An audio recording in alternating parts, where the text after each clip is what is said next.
একটা মেয়ের জীবনে সবচেয়ে বড় সার্থকতা হচ্ছে মা হওয়া।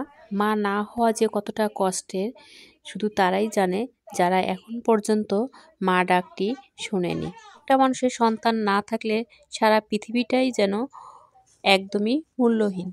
একটা মেয়ের যদি বাচ্চা না হয় স্বামীর ঘরে কথার আর শেষ থাকে না। শেষ পর্যন্ত অনেকেরও সংসার ভেঙে যায়, নয়তো বা দ্বিতীয় বিয়ে করে। এরকম আমাদের গ্রামে অহরহ, শুধু আমাদের গ্রামেই না, সারা বাংলাদেশেই এরকম ঘটনা অহরহ। সেরকম পরিস্থিতির মধ্যে আমিও ছিলাম দীর্ঘ 9 বছর। দীর্ঘ 9 বছর পর আমিও মা ডাকটা শুনেছি, এটাই আজ আপনাদের মাঝে শেয়ার করব। আসসালামু আলাইকুম, কেমন আছেন সবাই? আশা করি সবাই ভালো আছেন। আলহামদুলিল্লাহ, আমিও ভালো আছি আল্লাহ পাকের অশেষ কৃপায়। যে যেখান থেকে আমার এই ভিডিওটি দেখছেন সবাইকে আন্তরিক মোবারকবাদ। যদি আমার ভিডিওটি ভালো লেগে থাকে প্লিজ চ্যানেলটি সাবস্ক্রাইব করবেন, আর অলরেডি যারা করেছেন তাদেরকে অসংখ্য ধন্যবাদ। চলুন এখন আমি কিভাবে মা হলাম সেই গল্পটাই আপনাদের মাঝে শেয়ার করি।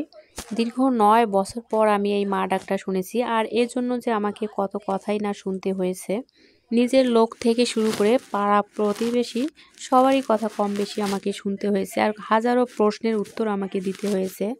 প্রশ্নের উত্তর দিতে দিতে একসময় আমি ক্লান্ত হয়ে পড়ি, আর জীবনটা এমন মনে হয় যেন মূল্যহীন, একদমই ভালো লাগতো না।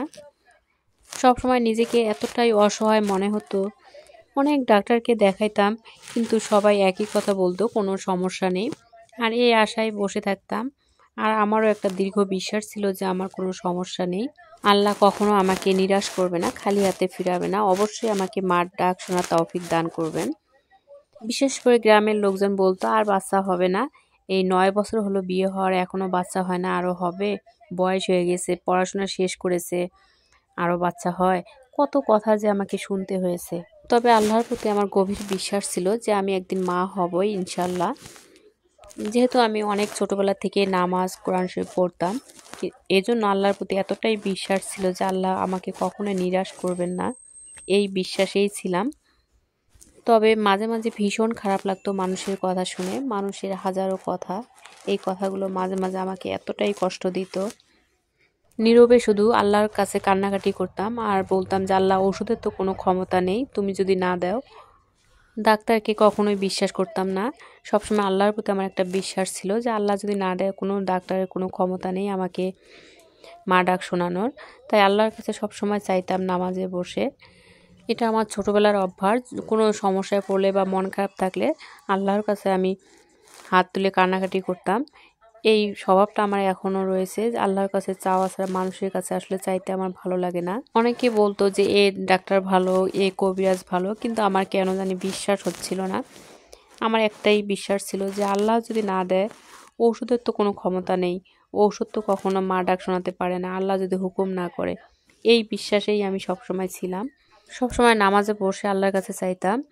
আলহামদুলিল্লাহ 10 সালে বিয়ে হয়, আর 19 সালের 25শে আগস্ট আমি মা হই।